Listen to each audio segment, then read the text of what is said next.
fuel, give me fire, give me that which I desire. Fuel, the podcast for fixing underperformance and evolving leadership within the automotive industry. Fuel is bringing you the latest in proven strategies and techniques that can take your service department to the next level. All right, welcome back to the Fuel Podcast. You got Alex Keith here again, coming back to you from the 2024 Coaching Summit for Dynatron.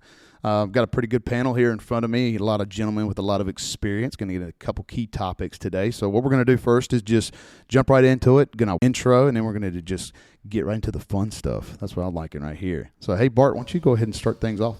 Yeah, so my name is Bart Barna. I'm the Executive Performance Manager for Dynatron.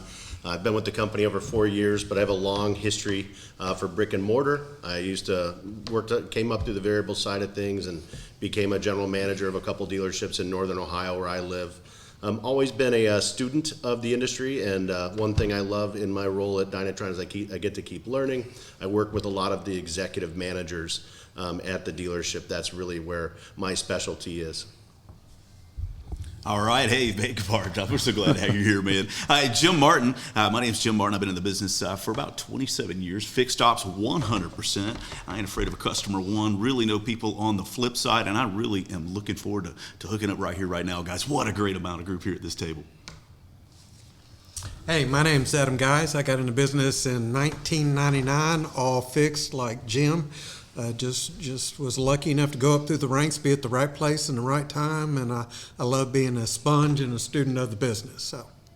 And I tell you what, doesn't it sound like Jim has like the voice for radio? I mean, He really does. Like, hey, how you doing? Hey, my name's Jim. I'm ready to do this. So my name is Matt Wilbur. I've been in the automotive business for 27 years or thereabouts now, so most of it in the retail side. But I've been with Dynatron for going on 4 years now myself as a Start Smart coach. So had the pleasure, hopefully, working with a lot of those folks that are listening to our podcast today. A couple hundred dealers under our belt, about $27 million in revenue added for my dealers. So in the last few years. So it's very, very, very cool. Very happy to be here. Sweet. I'm J.R. Arnold, Senior Training Specialist, 44 years in the business. Worked my way up through fixed ops, was GM at a store, and just thrilled to be here and joining all these highly skilled individuals today. My name's Jimmy Lamont. I've been in the business since the mid-1980s. Been fortunate that I've invested my time in different sides of the business. I've been in retail, I've been in third-party consulting, I've also worked for OEMs. Now, of course, Dynatron is a senior training specialist, and every day I learn something from my counterparts. So it's great to sit here. It's going to be an opportunity for all of us to learn a little bit from each other. Cameron Stewart, back again, senior training specialist with the whole team here today. Our team of trainers is all on this podcast, so it's really cool. I have 52 years in the business, started when Datsun was the brand, not Nissan. So I've gone all the way from porter washing cars all the way up to fix ops at Beverly Hills Mercedes. So I've run every end of the gambit, and I've been in training for about 10 years and just love what we do and love the product that we have. And I've known the Silvers for the last 35 years that run our company, and it's great. I like how that 52 years just kind of rolls off the tongue. Yeah. That's what I like. It's just so used to saying it. So welcome, guys, man. I'm really excited to have you on. So kind of a continuation of what we're doing with the podcast here at the Summit. We're talking about stuff to expect in 2024. What did we learn from 2023 and some of the experiences, with making shifts, making gains on the industry and what we talk to our clients about and things of that nature, but what we're seeing and what we're hearing from our customer base, and how we're going to help them. So kind of kicking it off, and it just opened the table up. My biggest thing is, every year it starts to roll over at the end of the year. Everybody's looking at expenses. They're talking about financials and things like that. And at the beginning of the year, it starts off with a conversation about, pricing. What are we going to do with our pricing? Are we going to increase it? Do we need to stay the same? How do we need to optimize that structure? And how do we need to look at it? So, like at a financial standpoint, or as like the beginning of the year rolling into this 2024, what are some things, what are some topics that you guys hear, that you guys bring up to people that you talk to in the industry about what's the focus? What's something you can get into?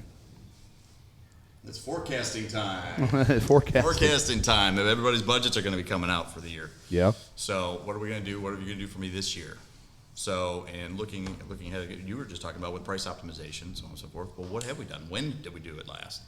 and what are we utilizing in order to be able to be able to capture those low-hanging fruit opportunities. So, however you go about it, whether you're using reporting or if you're going to be utilizing just picking up the phone and calling folks around town and see where they're at. You got to really recognize the first thing already is, are we getting what we're supposed to be getting? Right. Yeah. So what's an audit process, for you on a daily basis? How are you looking for repair orders? Are my people charged what they're supposed to charge? So, or are they out there as our biggest price objectors? Yeah. So, what do you have in place? And is there enough in order to meet or exceed those budgetary goals just from charge what you're supposed to charge? Well, I mean, it's amazing because you get some people that are you feel like they become financial planners.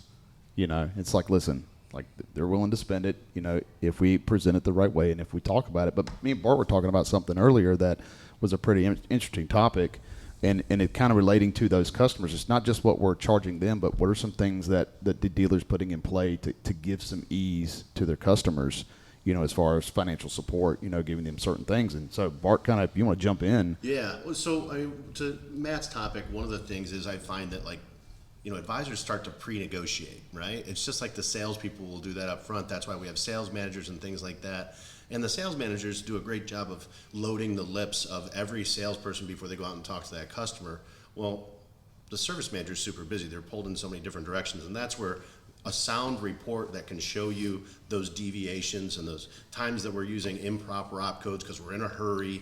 We're always in a hurry back there, but we can't be in too much of a hurry to do it the right way. And for a number of reasons, right? So moving into this 2024, it's a big deal because the FTC came out with the CARS Act. Well, it doesn't take effect until July, but you really need to know what it's all about. And I'm really starting to do a lot of research on that myself. And so with the FTC CARS Act, we basically are taking every department in the dealership and making them compliant. And really what it's going to lead to is, if we don't follow that process, it's going to lead to a lot of litigation. And everybody knows that, lawyers love to sue car dealers. And so at the end of the day, let's make sure that we're not the ones that they're suing. But, talking about financing, finances and how to make more revenue in the service department, one of the things that is a hot topic right now is how to handle financing, right? So, the economy's changing, and I believe that in this changing economy, people don't have that, that disposable income maybe that they had. And right, they say credit card utilization's way up if you look at any report. And so moving into this next year, those Sunbits and those other financing organizations, those are something that you really need to take advantage of in your dealership and really start to learn those programs. And it doesn't have to be Sunbit. There's a number of different companies out there, and we are finding that Sunbit's maybe not as giving as they used to be, and I'm hearing that in the industry a little bit. But look into those and realize that they can be used for a number of different things. So we can be talking about paying for a repair or a maintenance interval, but we can also sell a service contract after the sale. We've got the vehicle there, so in order to sell a service contract after the sale, normally we have to have an inspection done. Well, what's that take? And most of that can be done with an MPI. So that's a conversation. But something that's been going on for the last 10 years, and it keeps being tried and then it failed, is service lane equity. And so when we talk about service lane equity, usually we have, salesman A is going to come back and they're going to work the drive on Monday mornings, and then salesman B is going to do Monday afternoons, and then a real sale comes in, and guess what? No one's back there on the drive. And not only that, but we're talking to clients, maybe pushing them into sales instead of only approaching the clients that actually have equity in their vehicle. So what I have seen be very successful lately are the dealers that really embrace that a role where someone is really the finance manager of the service lane. So they have two roles. One, if the client can't pay for their repair, instead of the advisor having to go through the process of getting them approved with Sunbit, having to do all that, and that's very time consuming, right? Yeah. So that's the most important thing sometimes is how much time they're at the dealership. Sure. Yeah, so at the end of the day, if I'm the advisor, I don't have that 15 or 20 minutes to spend with that client. What if I could take them to what we call, I wouldn't send them to the finance office because What if they're already busy delivering a vehicle? But what if we had someone dedicated in the service drive, right? So they have their own office, because that's also a privacy thing. We're talking about people's, their private information. So, hey, let me take you to this person, and they're going to handle this with you. We're going to see if we can get you financed or get you a manufacturer's credit card. We're going to have a number of different options to see if we can get this performed for you. Hey, maybe your dealership even has a layaway program where you say, listen, I couldn't get you approved for anything, but we all know you have to perform this repair. It's $1,200. Why don't you get, if you'd like, we could run your credit card, every 15 days, or when you call us. But, here's what I don't want you to do is get 2 months down the road and not have saved up $1,200. Maybe we can help you if you're not that good of a saver, because if they're in that situation, they've already proven that they're not. Yeah. Well, if you've ever used one of those, has anybody at the panel, the group, actually had those in the drive? They're fantastic. Oh, yeah. Yeah, They're absolutely fantastic. They're pretty quick. Would you say that there's an additional benefit beyond just the person that can't afford that repair? Is there an opportunity for us to use the Sunbit and the Affirm, the financing tool, to get a hold of somebody that can afford the repair, but now it becomes a retention tool? Yes. Yeah, Absolutely. well, and then you can take it one step further, right? So, the other thing that person can do is, if you're using that role, now you talk about retention, is selling them another vehicle as well. So now, because there's only so many people that have to be talked to finance the vehicle. There's only so many, or just finance the repair. Yes, we're going to talk about service contracts often, so that can keep them busy, because anybody that doesn't come through a service contract should be introduced to the, let's call it the service lane, finance manager, until we come up with a better title. But at the end of the day, now that person can handle the service lane equity, and if we're handling that correctly, where we're only talking to the clients that truly do have equity, where we really can keep their payment very similar to where they're at. Because when service lane equity first came out, we would tell somebody that, hey, it looks like we can get you out of your car and get you in a new one. And then they'd get all excited. They're like, wow, you showed me a new vehicle. And we'd say, here's your new payment. It's $150 more. And they're like, well, why did you waste my time? And I get it, they were already going to be at the dealership, but is that really putting across a good image? So at the end of the day, we would only talk to the clients that really do have a good situation. And then now we're making that role pay for itself, because otherwise you've got so many people wearing hats that they shouldn't wear.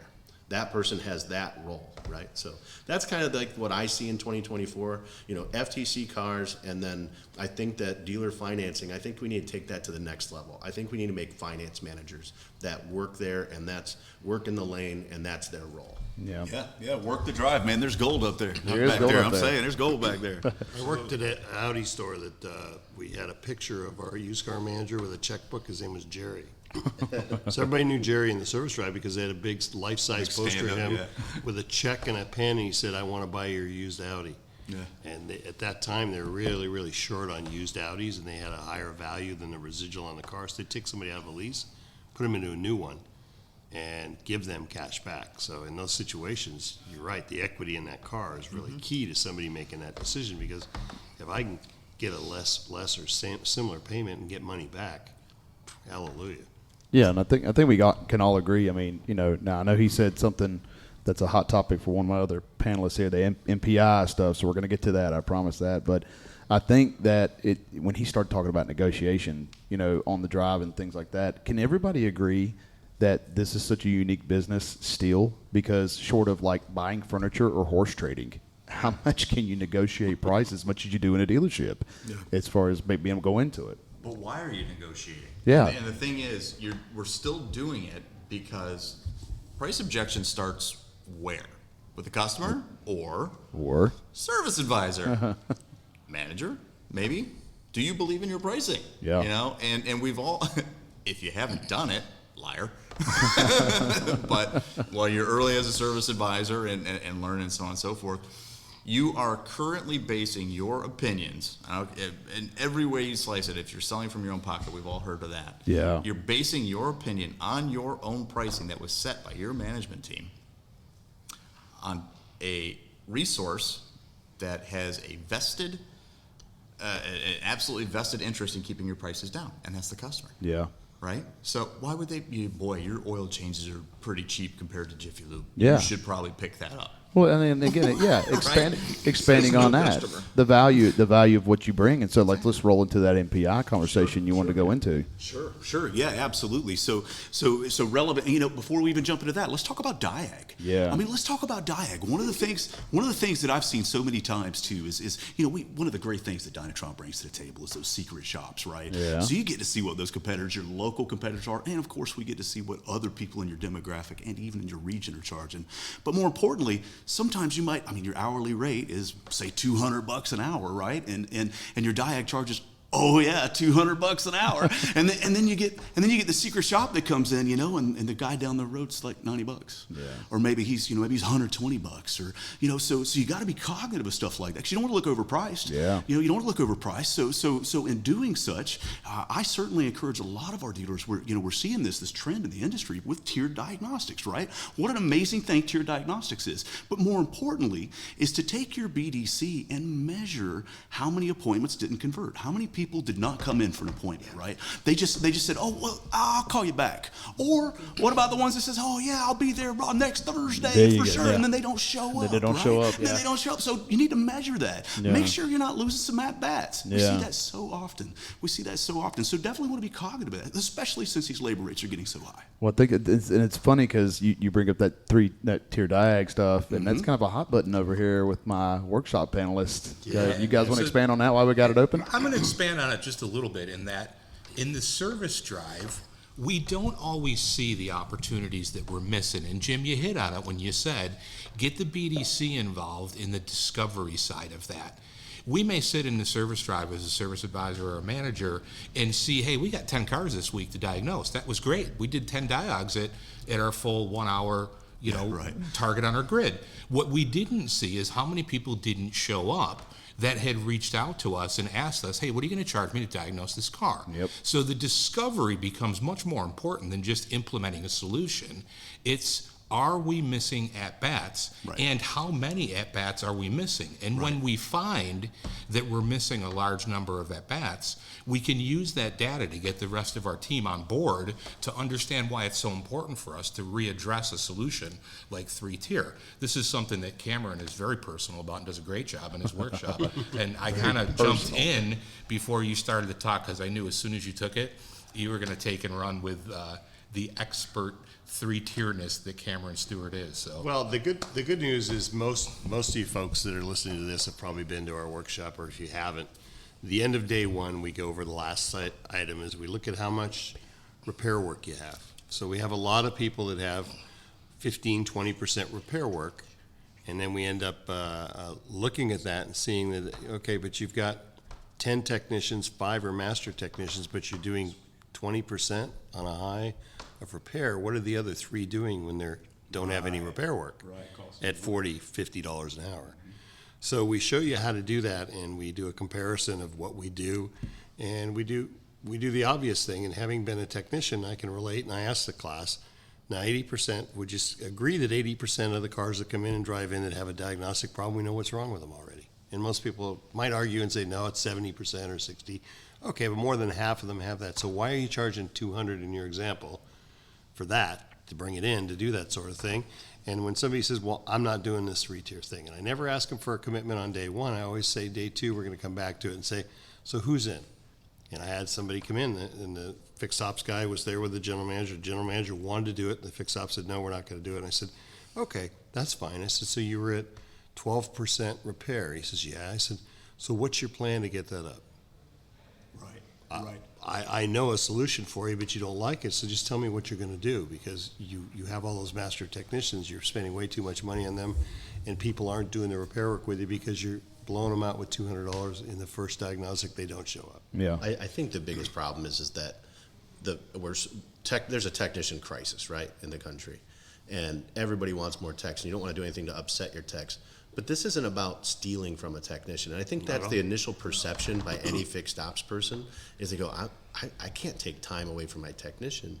And it's not about taking time away from your technician. It's about giving them more time. Absolutely. In the long run, we're getting so much more flat rate hours for that technician. This is about keeping them, flush with work rather than the opposite. At bats. Right? Absolutely. Well, the at best bats. kind of work too, and what happens is you do a half hour diagnostic on that, but you sell 5 hours of labor. The other one, if you got the $200, they say, that's too much money to repair it, and they take it somewhere else after you diagnose.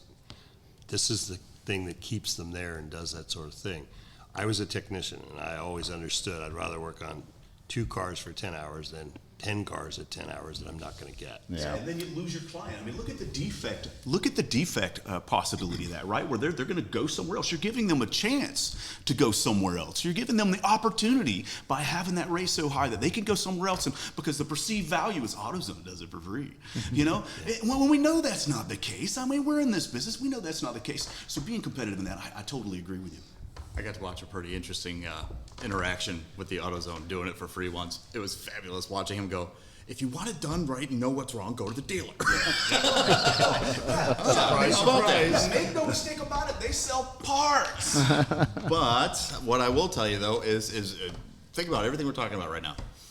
So we all agree, whether we were previous technicians, managers, whatever, we all agree. Makes sense. We probably know what that is. Not everything takes an hour to diagnose. We got that. Our biggest hang-up of everything, technicians. So why aren't we bringing the technicians into the conversation? That's right. And that's exactly what I did when I implemented mine. I brought them in, we sat down, and it was probably one of the craziest things. It was almost like hearing a dog meow. I'm serious, it was messed up.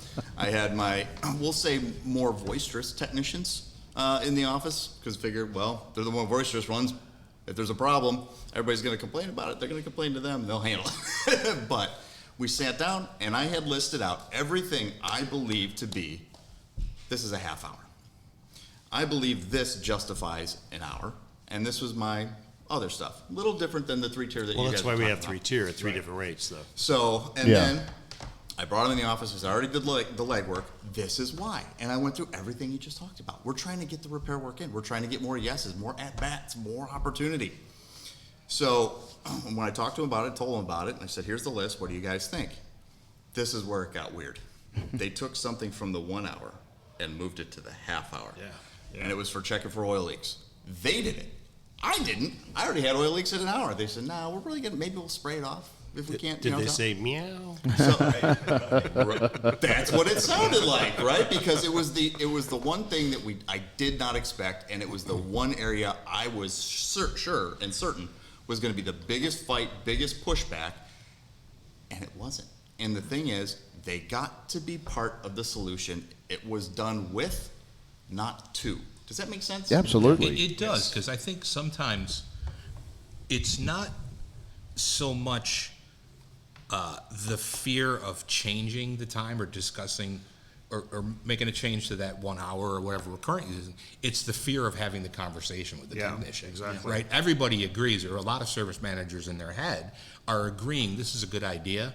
I just don't want to put forth the effort that I'm going to have to put forth. Are they pre-negotiating it then? They're pre-negotiating, exactly.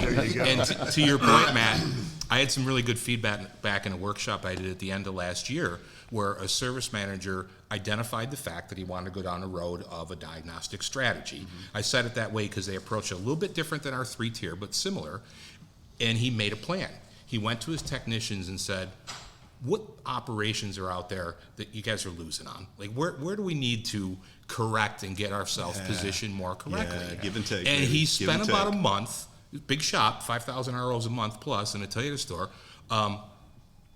took about a month to collect this and added time to a lot of labor operations that the technicians felt they deserved more time on. And at the end, he said, okay, now I need one for the store. This is where we feel we need to make a change, diagnostic strategy. This is what we're thinking, and they did the 3, 5, and 1 hour, 3/10, half an hour, and 1 hour based on like the 3-tier structure. What do you guys think? And every technician went, I'm all in. Absolutely, it makes perfect sense. Well, it makes a good point. They made it part of a plan instead of just take. Well, I think you hit it right on the head when you said it's their diag strategy. And, I think everybody looks at it a little differently. And what we talk about at the workshop, we always say, this isn't gospel. This can change. You can make your own version of this. This is just a suggestion of how we see it.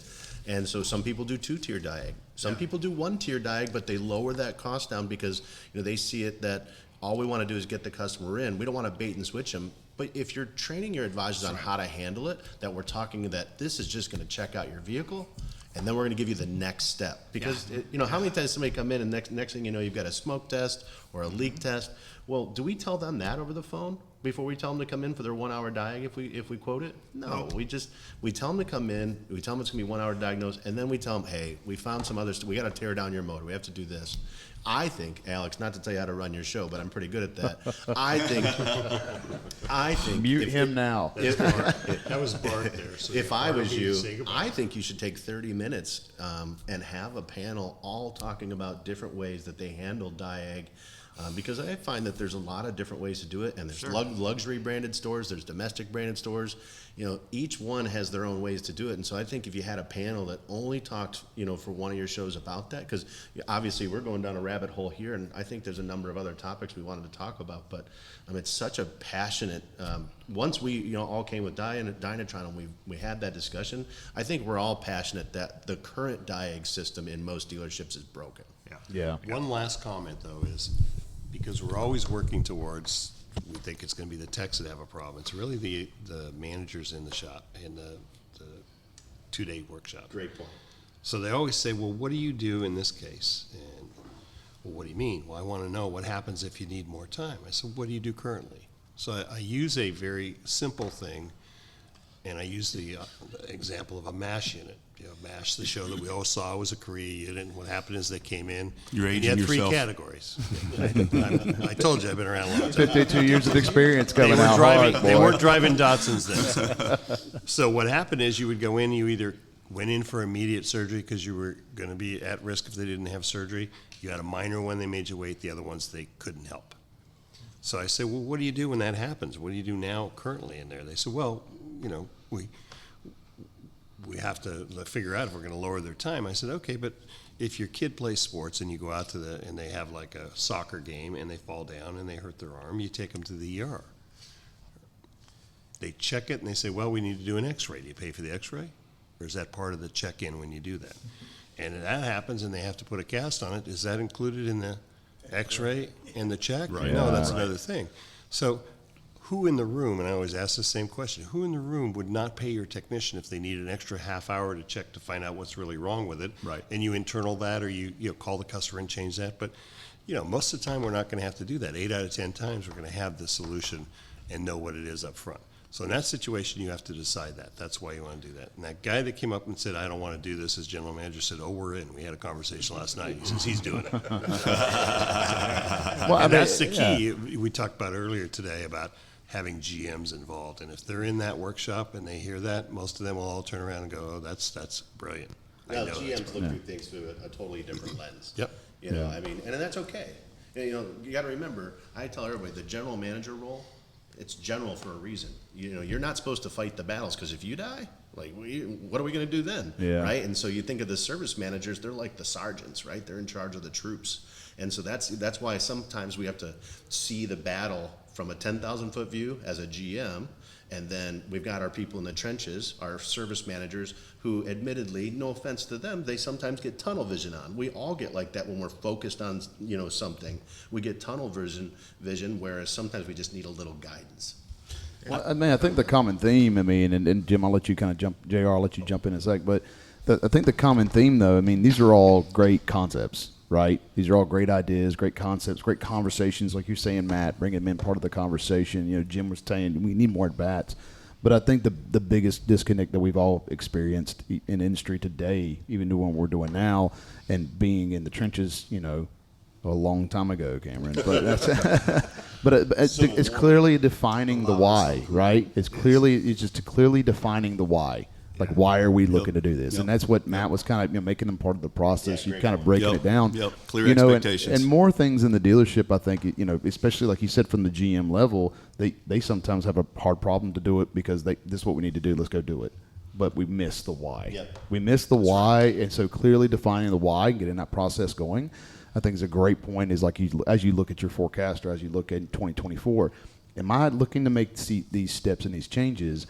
But am I clearly defining the why to my team? can I get them to understand on my level of what I'm trying to do and why I'm trying to do it? So. Yep, I think that's spot on, 100% spot on. And you know, we'll talk about a hidden paycheck, right? A hidden paycheck.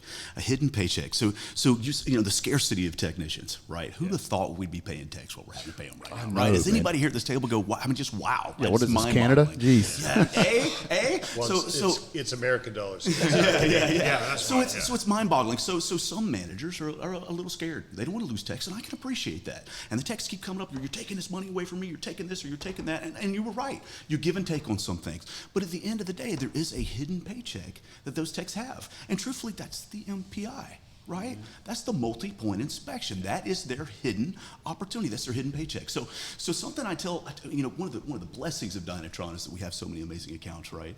So one of the things that certainly helps a lot of our clients is to have them actually have, pay the guy that really shakes your car down. You know that guy. You know the one. He's in your shop, and he always comes with a freaking laundry list, right? But it's all legit. You've been behind him. You made sure he's not just fluffing things up. You know it's real stuff. And this is your guy. Have him shake a car down. Let it be a used car, $80,000, right? Pay him an hour. It was after hours. No one else in the shop knew he did it. Now let's run that car through the shop to our other techs. Right. Let's run that car through the shop to our other technicians, and let's see how many hours each technician left on the plate that was their money because they didn't shake the car down the way that they should have, right? Yeah. So, I mean, that's dollars and cents. It makes totals, and it makes everybody more money. And it's just an easy fix. I don't know why people don't do more of that. I don't know. It's kind of funny, drop in there. I like to make the medical analogies all the time, too. I mean, I don't go as far back as MASH, but... But, Top Gun? I'm still watching cartoons, man. We're good. They're all lying. They're all lying about their age. But I mean, the thing about it is, and I think you're going to jump in on it, maybe this too, is that mentality of going to the doctor, right? You're going to the doctor. So if you're seeing, let's say you see the same guy all the time, and he's going to tell you stuff that you probably don't want to hear. You got to lose weight, you got to exercise, got to eat better, got to quit smoking, got to do something of that nature. But the moment... I haven't listened yet. But that's the thing, though. Like, even if we don't listen and take those actions, the second he stops asking, well, he's not going to listen to me anyways. Are we still going to go to that guy? Is that guy got our best interests at heart? He's going to ask. He's going to bring me this laundry list of things, but he understands that this is just like your body's a big investment for you, right? So it's like these are things like if they pull away and they don't always start to bring that value or say, hey, listen, this is what you need to do. So I'm telling you, you don't have to do it, but this is my recommendations of what you need to do. When they start to pull away from that, do they really value you? Well, he does qualify it. He says, you're not going to exercise even though I want you to. But where you're going with that, Alex, though, is that when you're talking about MPIs, and boy, there was a lot of passion. I mean, good Lord. Wow. I want to go do one now. Anyway, but it does. Okay, great. So now we have a shop that can do a nice, complete, consistent multi-point inspection. Now what? So now you have your service advisors that are Sell something. Yeah. Ooh, I'm scared. I'm going to have to sell stuff. How about you just look at what your actual job title is? You're a service advisor. It is your job to provide the doctor's findings to the client and let them make their own decision at that point in time. And if you're not doing that, you're not doing that consistently, you're, yes, leaving dollars on the table. Technicians are going to get frustrated and look a little less hard, especially, well, can't be, that writer's got it. But from there, it goes even just a little bit of a step further. Have you ever had a client that after you've done a multi-point, technician noted the battery yellow, and you're like, and didn't go over the multi-point, car's dead the next week, called you and said, thanks for not telling me I need a battery. You got to drive on the same roads they do. So, right. I bring it up in every workshop that I do. If I fly into the Syracuse airport tomorrow, I'm going to land at 12:48 p.m., so 1 o'clock in the morning. If I go out to my truck and turn a key and the battery's dead, I'm going to be very upset with the Chrysler, the CDJR store that services my truck, because no one there has ever told me the status of my battery. So I'm assuming it's okay because I trust them to tell me everything and anything that needs to be performed on my vehicle every time I bring it to them. Same story for our dealers and our service advisors and their clients. That's the service, that's the dealership's job. The customer should never drive away without us discussing with them everything and anything that needs to be addressed on the car. And I'm going to quote a service manager from a workshop I did last week, and then we become their financial advisor. Yeah. Right? Yeah. When the customer decides that everything and anything that needs to be done to the car is outside of their budget, then we become the financial advisor that takes them to what's right for the time, right? But it rolls back to the multi-point inspection, which is going to give us the ability to have that conversation with by us, I mean the service advisor, to have that conversation with the customer that leads us there. Yes. And let me just add one more thing, and then it's all You're you. fine. You brought up the MPI clinic. So another key point of that MPI clinic, when you have a master or that one technician you trust do that multi-point inspection and compare everybody else's against that, your service advisors see that happening, they're going to be more confident in what they're presenting to the customer because they know the other techs now are turning in the multi-point inspection that matches that master tech, which is the multi-point inspection that the dealership should want every single time from every technician. So ancillary value, and I'm sorry, JR. No, you're fine. You're fine. But on top of that, you've got, how many of us bring in our techs and train them exactly how we want that multi-point inspection done? You have 20 or 30 techs. Do you get 20 or 30 different variants on what's green, what's yellow, what's red? That should be something that should be basic. You should make sure every single tech knows what your expectations are from the get-go. So if anything happens to one of them, if they're in the middle of doing a multi-point inspection and drop a tire on their foot and they have to quit and go to the emergency room, somebody else should be able to jump right in and pick up where they left off. Make sure that everybody's doing it the exact same way, every car, every time. And what is so beautiful about all this is this leads to something that all of us need to think about before we raise prices. Because when we start kicking people out, or they can't afford a diagnostic, or a technician is leaving and we have to replace them, our first reaction as managers of that department is to raise prices. Once we do MPIs appropriately and counsel with our customers and get the technician more and more involved, we can increase our penetration. The more we increase our penetration, the less we have to raise our prices. And everyone gets a lot happier when that happens. Specifically, it also leads to forming a relationship with the customers, which leads to retention, which all of us want, and that will also keep us from raising prices, which are a very sensitive subject since COVID, inflation, a recession that didn't happen that's still possible, so on and so forth. I totally agree with that, and I think truthfully, you got to celebrate the wins too, right? You got to celebrate the wins. We're so quick to look. The common customer is saying, "Oh, I'm going to that dealership again, man. Every time I go down there, they're telling me all the stuff I need that I might not need." And because no, not good, because we're only telling them the bad. You got to tell them the good too. So with an MPI, there's a lot of great stuff. If I'm planting the seeds of all the stuff that looked right, all the things that were right on each time, and I did that the first visit, and I did that the second visit, because my team does it every time without fail with my customer, and we're celebrating the goals. When I hit them up with maybe a little yellow this time, and oh geez, you got a red indication next time, you're helping them plan, you're helping them budget, like you said, but more importantly, you didn't just hit them between the eyes every time they come in. Yeah, it's more so, I'm not saying good as in, it's good that we're telling them what's wrong with their vehicle every time. I'm glad that they're at least having that conversation every time. Yeah. Because there are so many stores. There's so many stores in the country where they're like, "Hey, we did your oil change. Your keys are at the window." Yeah. Well, what about the the customer doesn't ask about the MPI. So and maybe, just maybe, the MPI was done, but it's in the bottom of their paperwork. Right, it's no not one went like over it. The cashier didn't go over it, and it's not like they go through it and open it up, and and so at the end of the day, it's good. But we talk about selling to the green all the time in the workshops. They do a great job. Yeah, we love when we tell them, you came in today and guess what? Your car didn't need a thing. You're doing such a great job maintaining your vehicle. And to your point about the yellow, maybe it's not about selling that maintenance interval today. It's to say, hey, the yellow has told us that you're going to need tires soon. Right? Yes, put this in your budget, because we just talked about budget, right? And so at the end of the day, now this is in their budget, and the first people to talk about tires usually get them. NADA says if somebody buys your tires from you, they're like 92% most likely to buy another vehicle from you. That's a crazy stat. Why don't we focus on that more? Yeah. And it's like the number one defect point too. Yeah. People roll out your door You know, like that's like the number one defect point too. That people roll out your door because, and it's so sad, right? We can have, and a lot of dealers do. They got huge racks and stacks of tires on their service drive, and they got these big signs that say this is your good, better, and best options. And a customer will always come back and say, "Well, I didn't know you sold tires." Yeah, right in front I of you. didn't know you sold tires, right? Don't let them hit you on the way out. Exactly, exactly. Well, and one last note on the batteries that we talk about. You know, we go through one of the screens, which the biggest gain in the second day workshop when you analyze their numbers is about one item ROs. Yes.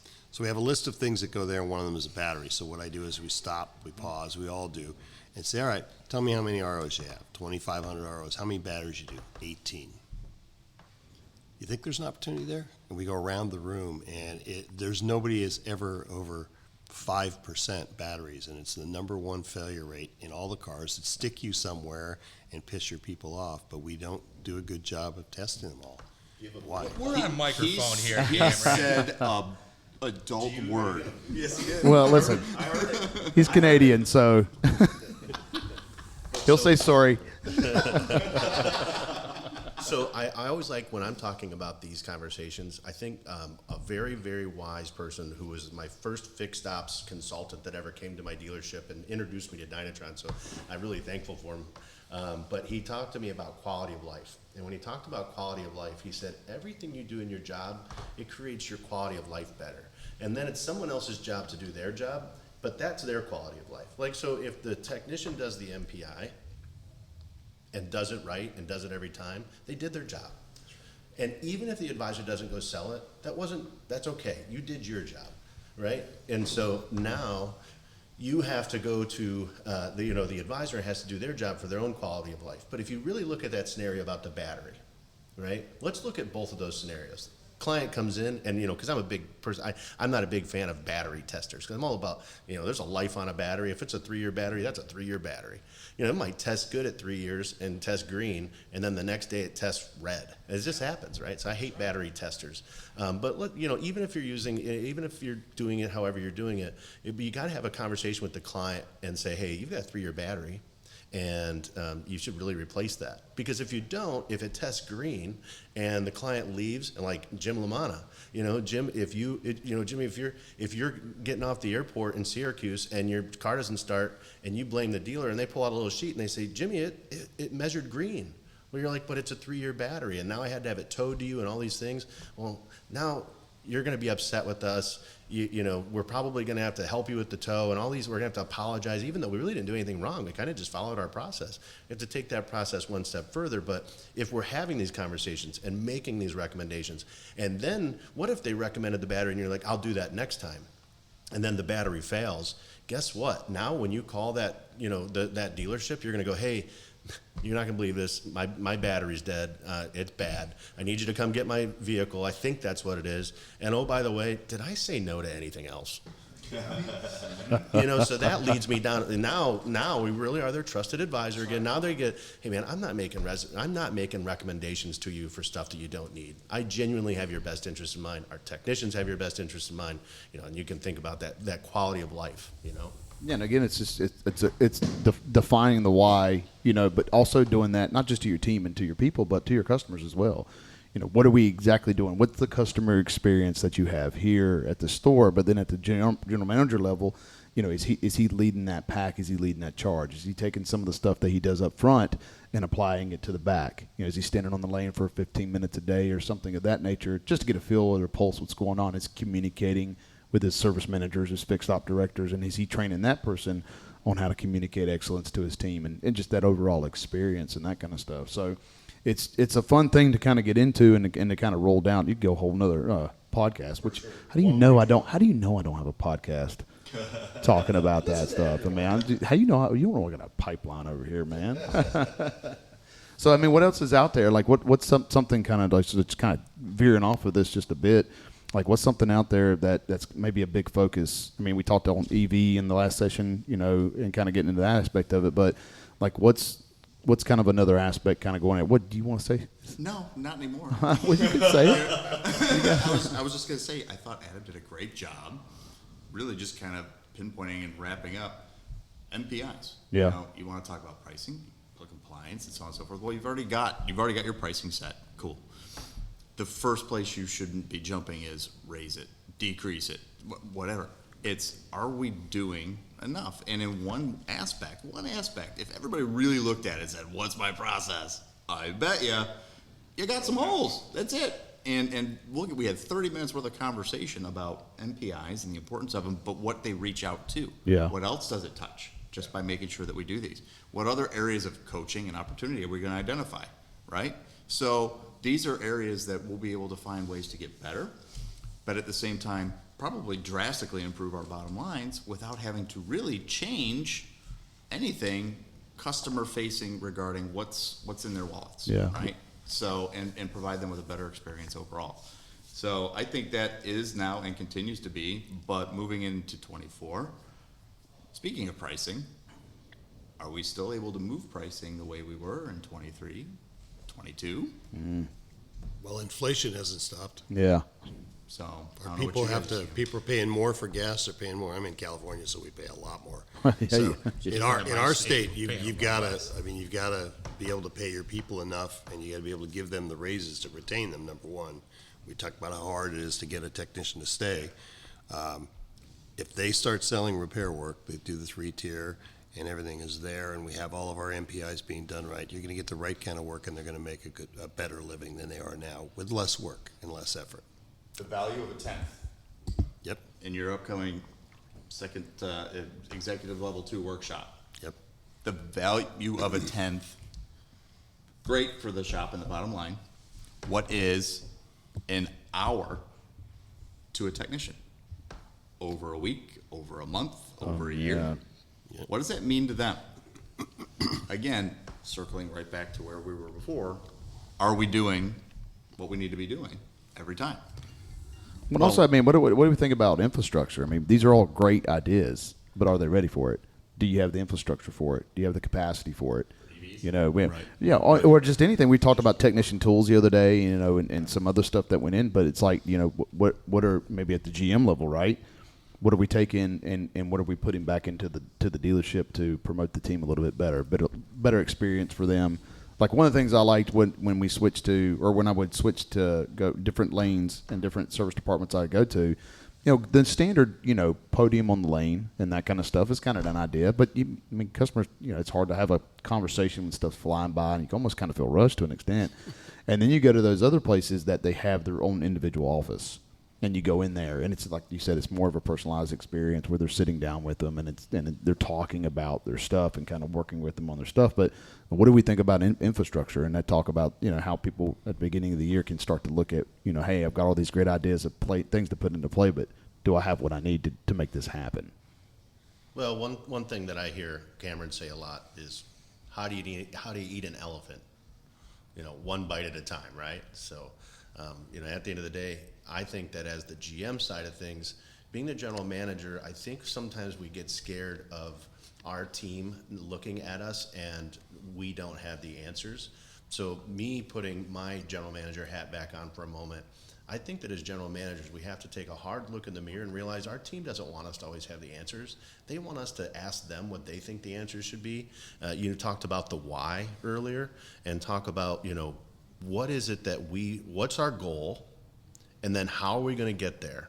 All right. And then you have to start, you know, setting a timeline of how we implement these things, and realize that as the general manager, you don't have the answers. You know, I've never worked in fixed operations, and I came up to the variable side of things, but I'm sure there's still a ton of things that I can learn through the sales process of how to sell a car, finance a car, or, you know, sell a service contract, any of those things.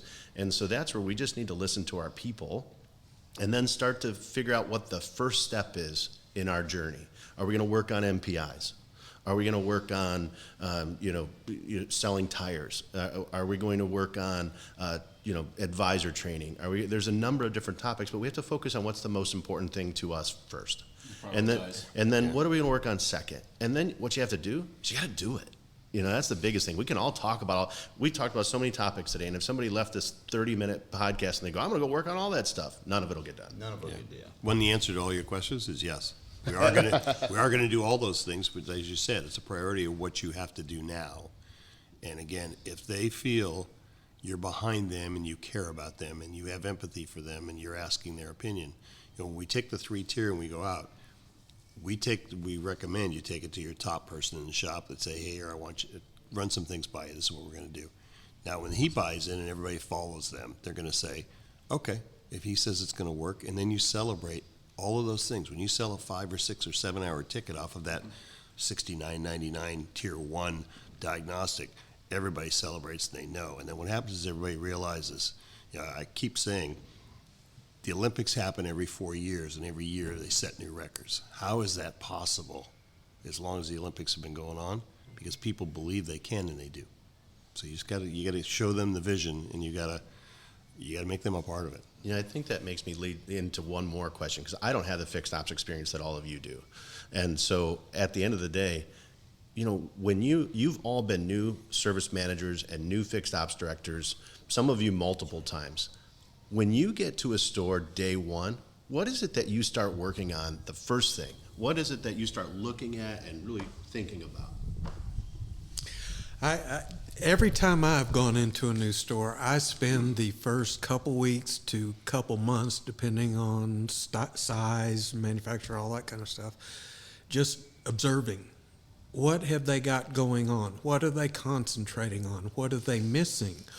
Who knows their stuff? Who needs training? When's the last time any of us walked into a store and the service manager said, no, all my advisors know exactly what they're doing? I don't think that's ever happened, right? Well, you have 75% oil changes and maintenance. Right. 20% because they're not really order takers. And Alex said why earlier, and there is a big why, and there are a lot of answers to that why.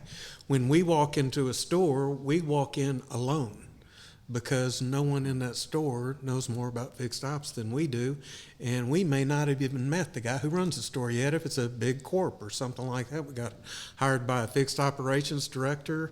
There's no one in the store to train a service manager. So if there's anyone there to train a service manager, who's going to train the service advisors? Yeah. And it's a vicious cycle. So someone does need to investigate, why are we not doing this? Yeah. Why should we do this? What difference does it make? When you said it, we just finished talking about, you brought up they were doing forecasts. Mm-hmm. We could talk for 3 weeks on forecasts. Without a doubt. This number needs to be this number needs to be this, to make that number do this, do that. Why? Mm-hmm. And Why how are you don't going we to get there? sell more? Oh, gosh. Then we can raise the price if we need to. The automotive industry doesn't pay attention very well sometimes. No. And that's because we don't get trained too well sometimes. We have service managers increasing their prices, and then you go, okay, when's the last time you changed your oil price? What? Oh, it's been 2 years since I've done that. What has gone up the most over the past 2 years? Parts. Oil. Parts. Yeah.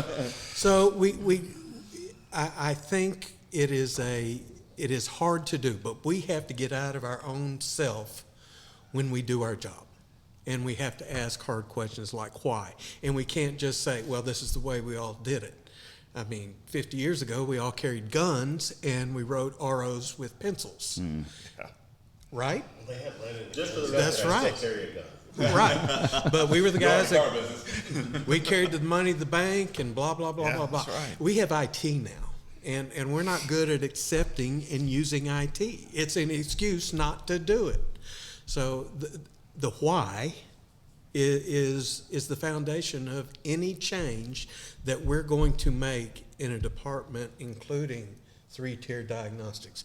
Bring the people in. That's brilliant. Let them make their own decision. Yeah, I like and that. sign off on it. It's great. Come with you. And you know, I think not only is that 100% right, dude, Adam, that was spot on, 110%. But what Simon Sinek, because you actually mentioned, why, right? The why keeps coming up, right? Simon Sinek wrote an amazing book, Start With Why.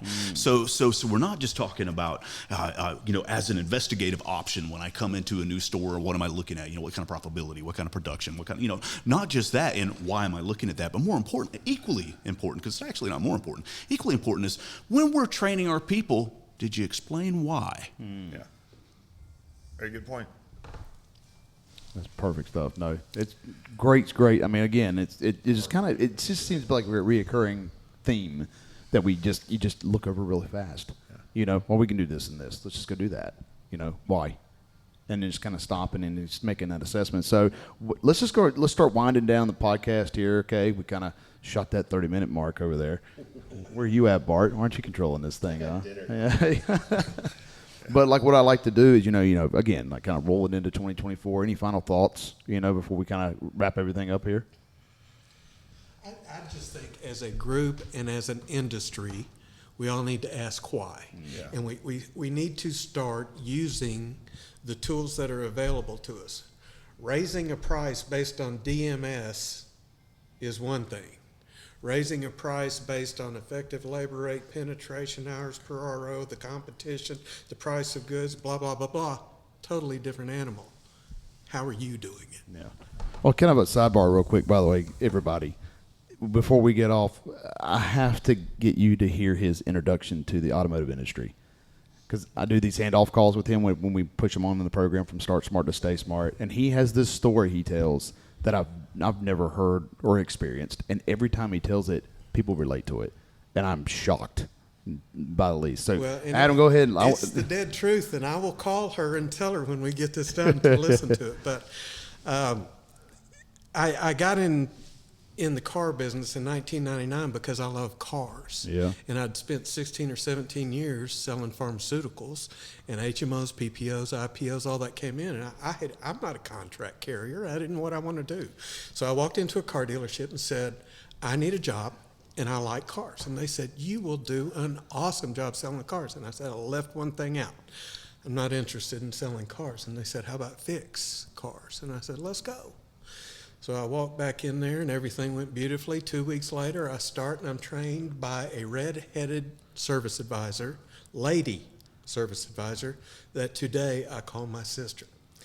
And her name was Debbie. Debbie. Just so she'll believe me when we do Sounds this. like a Debbie. But I learned extremely fast, and everyone does when you're learning how to do something. You do something wrong, say something wrong, a customer says something wrong, and all of a sudden there's a stapler midair. No joke, headed my way across the drive, and Debbie's over there throwing a stapler. Yeah, don't do it. And man, you know, I learned very quickly under those circumstances. With a mild phobia of staplers. So are we condoning bullying as... I said it was just a good story. Well, no, this was in 1999. There we go, 1999. It was a media issue. It was acceptable. That's right. All right. So, yeah, any other final thoughts kind of as we start to wind things down? Yeah, I thought that he hit it right on the head with the why, right? And so if you find the whys, well, the next thing is the what's. Yeah. What are we going to do about it? And so that's back to my point that I asked you all earlier is when you go into the store for the first time and you said you observe and you find all these things and you find all these whys, and prioritize it. What are you going to do? So that really needs to be what the focus has to be. Find out your whys and find your what's. What are we going to do? A lot of people realize that, hey, I got the why, I got the what, but when should I do it? And the key is you have to have a plan of, hey, I always had a 60-day rule. I walked into a store and I analyzed everything for 60 days. I went over everything. I got to know all the employees, and I watched what they did on the service drive, and I knew sometimes week one, that person's not going to make it. They're just not part of what I need to do to build a team. But I gave them the benefit of the doubt. But at 60 days, things change. Because it's up to you because now they're looking for results. Yep. And for crying out loud, I mean, hire the right people. Not just the warm body to fill the void, right? Not just the one because, thank God you're here. I've been looking for somebody for a day or maybe a week, and you're just the warm body to fill that void. And I'm not going to give you training, but Susie over here is going to throw a stapler at you. It was Debbie. Was it Debbie? Oh, my apology. Redhead. Sorry, Debbie. My Lord, I apologize. But you know, so absolutely. And so give them the opportunity, give them the tools to succeed. If you don't give them the tools to succeed, then you failed as a leader. And encourage them to fail. Yep. Please make a mistake. Yep. Please make a mistake. Please try not to make the most expensive mistakes. But please make a mistake because we're all going to learn a lot quicker if you do. I And had a it's little okay. sign in my office that said hire slow and fire fast. Hey.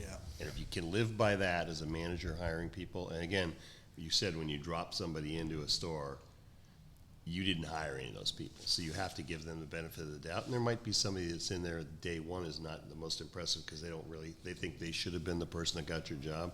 Happens all the time, and you either turn them around in 60 days or that was my mark. And I had it on the calendar. I marked it all the time on the calendar.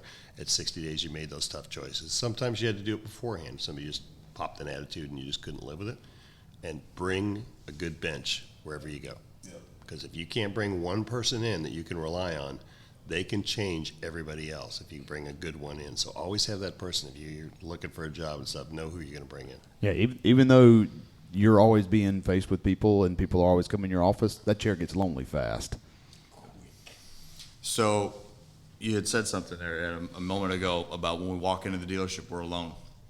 It's a general, I think, rule and feeling about a service manager, service director, fixed ops director. We feel very isolated and alone because we're the only ones that seem to know, the ones that seem to get it, the ones that seem they're trying to get it done, and so on and so forth. And there's a lot of folks out there that I've found while I'm coaching, and they've shared this with me, is they feel like a little imposter syndrome, faking it till I make it. I felt like that for a very long time because I feel like I'm doing the right thing, but I don't know for sure. And at some point, somebody's going to find me out. Is kind of how I felt, So they didn't. Yet. Shush. I still sound very confident. That's key. But it's important to know that you're not. And it was something that coming to Dynatron and working here now, if you really think about it, we all get along very, very well. We are all former service managers, service directors for the most part, right? A lot of us. We've all been there. Yeah, except Bart. Bart's that variable guy sitting over here. Snuck into the meeting. But move your chair further away. Variable. Bart Anyway. to reception, please. Bart to reception. But we find that not only do we have a great camaraderie here, and there's a lot of knowledge, but we like to share it with each other. And it feels good for me to tell you something. You go, wow. And it's real good for me to have somebody that really supports me, trains me, teaches me. And that's what happened, here. The thing is, if you're a service manager, service director, I bet you could probably look out the front of your dealership right now and see another one. You know what they got there? Exactly. Another service manager. Exactly. We talked today about building a support network. Yeah. Have a conversation. Hey, look at these numbers. Hey, look at this. Find a way to give yourself that support network. Empower your people. Right? Whether it's consulting, coaching, if it's going to be, a close friend, a colleague, somebody across the way, somebody that knows, talk. Let somebody come to your department and look and go, how long's that mop bucket been sitting there? They'd be surprised at what you can learn, not only about your team, your store, but yourself. So, just my thoughts. You talk, and that's fantastic. You talked about years' experience, and here at the summit, we actually had we went around the room because we're like, well, how much just in the client success division of experience in the automotive industry does this room have? Do you remember that number? It was over 1,000. Oh, it was well over 1,000. 1,600 years. 1,600. We're definitely car guys. Look, I heard 300. I hear 1,600. Okay. Well, I'm the GM. I remember numbers. 1,300. Okay. Yeah. Somewhere in the middle. But it was a lot of experience, man. It was a lot of experience, and you got to tap into that. You got to empower your people. Matt, spot on, man. And I remember James pointed out I was the oldest. So I was about to say, what's the percentage you take up on that? Yeah, more than once. he was on. Yeah, 7-time roll. 8% of the 1,300 right here. I don't look bad for 100. Hold on a second. So we got Joe LaCour. What's that again? I just said Cameron's 8% of the 1,300 years. Good stuff. Jim. Any other final thoughts here, guys? It's the quietest I've ever heard them be. Listen, and then talk about that support network. We've got an ordained minister here, so we're good to go now. I feel like I'm in the presence. I'm good. And a guy from New York who uses a lot of expletives in I wasn't front of say that it. ordained minister. I wasn't going to say it. A guy they won't let into church. Yeah, that was the one from California. Yes. Yeah. Yeah, but I'm married to the preacher's daughter. So. Yeah. So that's that company's. I don't know if that excuses it, but all right. What did I say?